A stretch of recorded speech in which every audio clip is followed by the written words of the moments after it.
Hey there, I am D. This is it. The time has finally arrived. The Doctor will be replaced. Yeah, Matt Smith was fun while he lasted, even though I think Moffat has overdone it a little with the show. And what's that? You don't want to hear me talk about Doctor Who? Well, why not? I prefer talking about that show rather than fucking Christmas! I know I've moaned and bitched about it every time around this time of the year, but as long as it won't go away, I'll keep being a Scrooge about it. I know what you're gonna say, I should just ignore it all. Yeah, well, with all the decorations, all the TV specials, and not to mention everyone across the internet saying or doing something Christmas related, it's just impossible to ignore. Well, as Andy Warhol would say, if you can't beat them, join them. So, today, I'll talk about The Greatest Gift. The story that inspired the movie It's a Wonderful Life, which I never watched. Though I have seen several parodies of that movie, so I do have an idea of what it's about. And I will admit I like the idea behind it. I dare even say it doesn't have to take place on Christmas at all, and you can still tell the same story. One can only dream, one can only dream. Anyway, why don't we take a look at the story that started it all? The water looked paralyzingly cold. The glassy blackness had a strange hypnotic effect on him. He leaned further over the railing. A man who's about to kill himself? This may be the best Christmas story ever!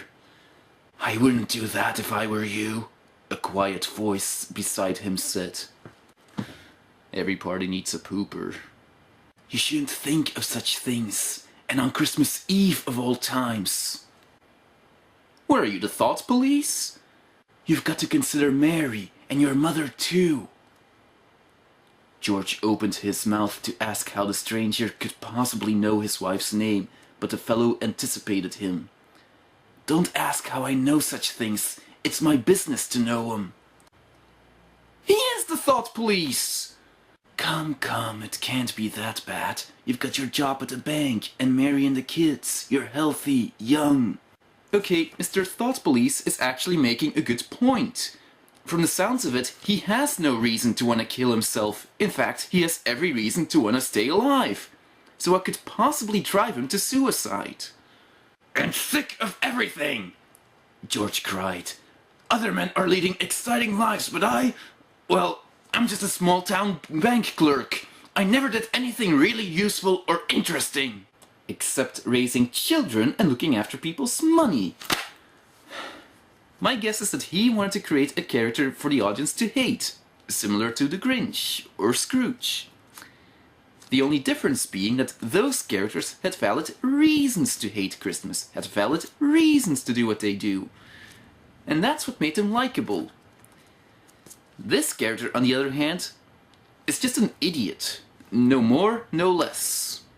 I don't even need to go through the rest of the story anymore. Not because I know most of you already know it, but because I can now tell you that whatever torture the character is going through, let's face it, he had it coming.